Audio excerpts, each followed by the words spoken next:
Hey guys, it's YodaJoe93, and we have another video today. So one of our new videos to do is we just finished, you guys won't see it yet because it's not edited yet, but I just finished filming my first review for my final Bad Batch episode review. It feels so emotional saying that. I mean, people can say what they want, but I loved this show. I mean, we had this story, this continuation of Clone Wars with these amazing characters. George created the idea of the Bad Batch. He knew they would factor into Clone Wars, and the fact they got their own show and ran 3 seasons, it truly was remarkable and was such an amazing Star Wars experience. Well, now that it's time to come to a close, it's time to talk about the Bad Batch Season 3 as a whole. What's my score for it? What did I think about Bad Batch Season 3? Well, let's talk about it. Okay, so Bad Batch Season 3, we started the season with 3-episode arc. We saw Palpatine in Episode 1, we got to see, or Episode 3 I should say, and each episode, kind of filled in this arc. We got to see how dark and depressing it got with Omega and Crosshairs, kind of start to build up his humanity. So we started this season on a very dark tone, which I thought was really interesting and really well done. And so you get to see that kind of come into play. And I thought that was brilliant.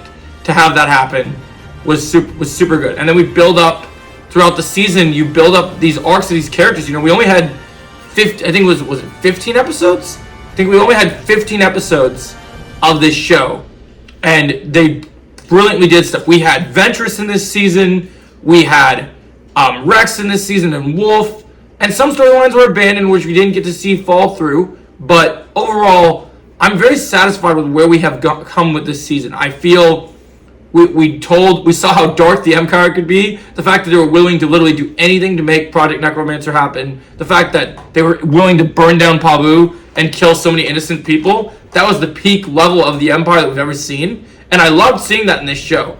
Seeing Wolf and seeing Wolf and Rex was iconic and great.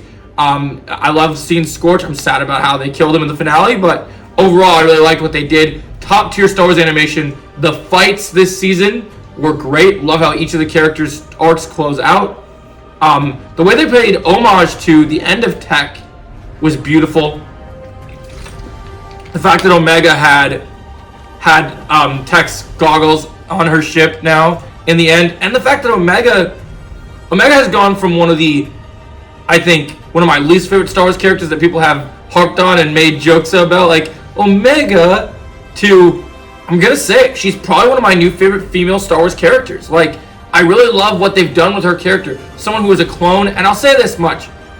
Lucasfilm, if you're looking for a show to pitch, and I know you want, and people are like, oh, we'll never be able to make Book of Boba Fett Season 2 happen, well then scrap Book of Boba Fett Season 2, and just give us a Boba and Omega show, because I think Omega is such a cool character, and to see her bond with her brother Boba Fett would be so cool. Like, I love what they do with Omega. I love each of the Bad Batch. I mean, Hunter will always feel like a Stallone Rambo wannabe, but he's also got some also great elements of himself as a character. My favorite character by far, and I'm just going to say I'm very happy with the fact that even though Plan 99 was mentioned in the series finale, I love that Crosshairs didn't die in the end of the show, because I love these characters. They could have easily gone the dark route and killed all our favorite characters for emotional stakes and everything, but the fact we get more stories to tell with this amazing group makes me so happy. I mean, I hope we get an in-between show set before the future timeline we see of Omega, so we can see where the Batch becomes before they become older. Like, I want to see more adventures with the Batch.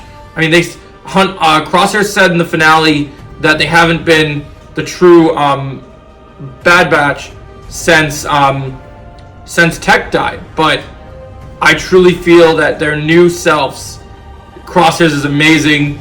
I want to see more Crosshairs. I'd love a Crosshairs show. Epic, I know you got Star Wars coming tomorrow, and I know that you revealed your skins, but in the future, please give us Bad Batch skins.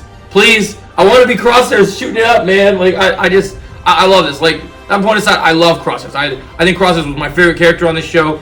I love what they did with Ventress. I can't wait to see what the plans are for her in the future. I know some of them will be live action, but I hope some is also animated, because Bad Batch proves that outside of The Mandalorian Season 1 and 2, and some of the stuff in Ahsoka, this was the best Star Wars storytelling we've seen in a long time told through animation. Animation Star Wars has been killing it. Clone Wars was amazing. Rebels was mostly good. Bad Batch was great. And I just think that this has been such an amazing show, and I can't wait to see more Star Wars animation. I mean, literally, it's amazing that in 2 days, we're going to be watching Tales of the Empire, baby, one of my most anticipated Star Wars projects, and Tales of the Jedi was so good. Like, animation Star Wars is the future of Star Wars, and I think that needs to be said. I am excited to still watch The Acolyte. I'm very interested to see it. But, that being said, I still think the future is in animation, and we could get, and maybe what we can do is, if we want to see good live-action Star Wars projects, hire the writers from Bad Batch to direct the movies and to write the movies, because that would be so much better than what we've been getting. Like, this lackluster storytelling with no character development. In Ahsoka, there's no development for Sabine. Ahsoka barely got any character development. Well, I liked the show.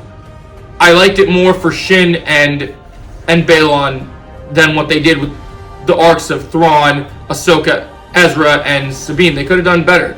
I was hoping Ezra to be a little more than an Aladdin wannabe in Star Wars. I was hoping they'd give more character to him. So, hopefully, we see more of this in the future. I'm really hoping for stronger stories in Star Wars. And I think in the meantime, until they get good live-action stuff, the animation is the future. Trust in the future we do. Believe it, I do. Animation, the way it is. Yes. Yeah, you heard it right from Yoda right here, guys. So, anyway, I'm going to give Bad Batch Season 3 as a season. I will give it a 9.5 out of 10. It's a very solid final season for a show. It has episodes, there is filler, there is some bad things, but when Bad Batch is really good, it's great. The series finale was emotional, amazing, and had great payoff, but I do have a couple issues with it. But I still think it overall works as a season, and I loved it. Great piece of Star Wars content, loved it. Share your thoughts. Where do you guys enjoy Bad Batch Season 3? And you guys think it's time I rank all Star Wars seasons starting tomorrow? Let me know your thoughts. And as always, may the Force be with you, and catch you in the next video. I will.